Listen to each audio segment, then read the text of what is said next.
Начните планировать вашу неделю с того, что вы запланируете отдых. Да, просто откройте ваш календарь и запланируйте, как вы будете отдыхать. Запланируйте чтение книги, поход с семьей в зоопарк, в бассейн. Этого вам не скажет ваш работодатель, но это скажу вам я. Качество вашей жизни определяется качеством вашего отдыха. Но вот беда, нас постоянно учат, как планировать и выполнять работу, но никто не учит, как качественно отдыхать. В этом видео я исправлю это досадное недоразумение. Меня зовут Алексей Капуста, я консультант более чем 20-летним стажем, последние 12 из которых я провел в качестве регионального директора консалтинговой компании «Институт Адизиса». Вместе с командой консультантов я внедрял изменения в компаниях от 25 до 25 тысяч человек в разных странах мира. А еще я автор вот этой книги «Методология Адизиса. Реальный опыт внедрения», которая вышла в издательстве «Миф». Если вы интересуетесь темами личной эффективности и развития собственного бизнеса, то подпишитесь на этот канал, чтобы не пропустить новые полезные видео. Наша культура заточена на работу. Работа равно достижение. Но с древних времен люди осознавали, что это не до конца правильный подход к жизни. Как вы думаете, какова этимология слова «досуг»? Откуда оно пошло? Откроем словарь. В русском языке слово «досуг» образовано от основы «досок», к которой восходит глагол «досягать». Изначальное значение слова – то, что достается, то, что досталось. Промежуточное значение – способность достигнуть чего-нибудь. Человек с досугом – человек досужий, с умением, преуспевающий. Получается, досуг – это способность достигать что-либо, а досужий – это преуспевающий. Вы знали об этом? Вероятно, досуг как форма времяпрепровождения существовал еще и до Киевской Руси. Давайте поинтересуемся, что об этом думали мои любимые древние греки. И тут нас с вами ожидает еще больший сюрприз. По-гречески досуг – это схолия. Досуг, праздность, отдых. Ничего не напоминает, например, слово «школа». Как досуг и отдых превратились в школу? Тут кроется особо интересная история. В Древней Греции, где в 1 веке до нашей эры в общественных местах стали строить полукруглые скамьи для отдыха, на которых люди могли посидеть, поговорить по душам. Постепенно эти скамьи облюбовали ораторы, у них появились постоянные слушатели, ранее предназначенные для праздного отдыха скамейки стали местом дискуссий. Когда такие встречи учителя и ученика стали постоянными, назрела необходимость создания постоянно действующих учебных заведений со своими помещениями. Когда им традиции, эти заведения называли схолами. Выдающийся философ тех времен Аристотель утверждал, что только через досуг мы сможем стать свободными личностями. Во всех религиях есть время, которое предназначено для отдыха, когда работать строго запрещено. Как вы помните, в христианстве Бог усиленно работал 6 дней по созданию всего и вся, а потом почил в день 7 от всех дел своих, которые делал. И это неспроста, как вы догадываетесь. Если уж Богу надо минимум 1 день в неделю, то что говорить о смертных? Но давайте от исторических и религиозных воззрений перейдем к нашей жизни. В современных представлениях о том, как жить хорошо и правильно, слово «успех» или «преуспевать» никак не связано с досугом. Современная философия достигаторства ставит знак равенства между понятием «успех» и финансовым благополучием, а иногда славой. Но ради этого надо впахивать, а не отдыхать. Человек отдыхающий, для него в советские времена даже придумали специальный юридический термин – тунеядец. А во времена Андропова тунеядцев даже отлавливали, доставляли в тюрьму для перевоспитания. Однако все больше становится очевидным, что одна лишь работа мало кому из нас способна принести счастье. Чтобы доказать это, давайте посмотрим на простой инструмент, который называется колесо жизненного баланса. Суть кратко вот в чем. Разделим свою жизнь на самые важные сферы, разложим их в кругу и оценим, насколько мы хороши в каждой из них. Если по каким-то важнейшим сферам мы сильно проваливаемся, это будет в нашем подсознании постоянную тревогу, и мы не можем почувствовать счастье и гармонию. Какие же сферы люди чаще всего включают в свое колесо жизненного баланса? Семья, здоровье, саморазвитие, друзья, духовные практики, карьера, работа, деньги, общество.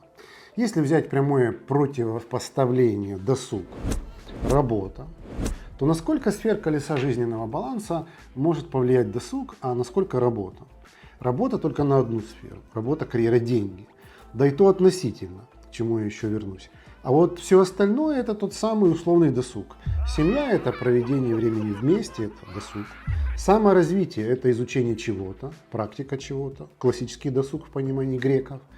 Друзья, общество, здоровье, спорт — это все тоже досуг. Получается, что минимум 2/3 нашего баланса и гармонии определяется именно досугом, а вовсе не работой. Да и сама работа тоже определяется досугом.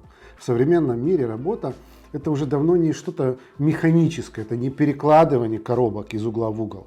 Работа — это правильное решение и творчество. А уставший человек не способен ни на первое, ни на второе. И цивилизованный мир постепенно переориентируется в направлении смещения баланса досуг-работа. Ряд компаний вводит 4-дневную рабочую неделю и рапортует при этом о росте продуктивности сотрудников. То есть, если верить этим компаниям, люди работают меньше, но результаты получают лучше. Видимо, объяснить это можно именно тем фактом, что отдохнувший, счастливый и полный энергии человек все же работает лучше, чем уставший и подавленный.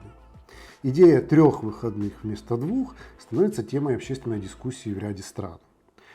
Если идея о том, что качество досуга в значительной степени определяет качество нашей жизни в целом, вам откликается, то из нее следует простой вывод, что это качество может быть разным. Я сейчас как раз говорю про качество досуга. Условно говоря, что такое досуг на 2 и что такое досуг на 5? Те самые греческие философы предлагают простую шкалу. Если в результате определенного времяпрепровождения ты становишься лучше, значит ты на правильном пути. Я бы добавил от себя ты или та сфера из колеса жизненного баланса, к которой относится твоя активность. Ты читаешь книгу или скроллишь Facebook. В результате чего ты становишься лучше? Лично я не имею ничего против Фейсбука, если его правильно настроить, но в большинстве случаев хорошая книга даст больше. Недавно я побывал в одном коротком путешествии в Каталонии. Один из моих попутчиков поделился наблюдением. Люблю я, говорит он, путешествовать в компании такого-то. У него всегда все организовано, забронировано, четко и ясно. И в этот момент я задумался, что люди могут воспринимать друг друга и с такой точки зрения тоже, как мне отдыхается с ним. Сознательно или подсознательно нам дают оценку по такому критерию. И это тоже про качество досуга. Если качество досуга может быть разным, то можно ли предположить, что досугу, как и любой профессиональной деятельности, нужно учиться? Звучит неожиданно, но ведь логично. Если жена хочет в кино, а я на футбол, а ребенок в зоопарк, то объединить эти интересы бывает ой как непросто. Если я потяну их всех на стадион посмотреть футбол, то, возможно, качество этого вечера в их восприятии будет не слишком высоким, что скажется на наших отношениях. Если я каждое утро выхожу на пробежку из чувства долга, а не ради удовольствия, правильно ли я поступаю? Или можно по-другому? А если да, то как? Как планировать досуг? Прежде всего нарисуйте ваше собственное колесо жизненного баланса. Опишите, что именно делать для того, чтобы добиться прогресса в тех сферах, которые важны для вас. Приоритизируйте. Ну а дальше открывайте календарь на неделю и блокируйте время под те занятия досугом, которые продвинут вас вперед по каждой из сфер и каждой из активностей. И тут важный момент. Все активности, в которые вовлечены другие люди, например, члены вашей семьи или друзья, обязательно обсуждайте и согласовывайте с ними, стараясь по максимуму учесть их интересы и вкусы. Когда вы внесли эти все активности в календарь, и другими словами, забронировали время, относитесь к этому времени как к высшему приоритету.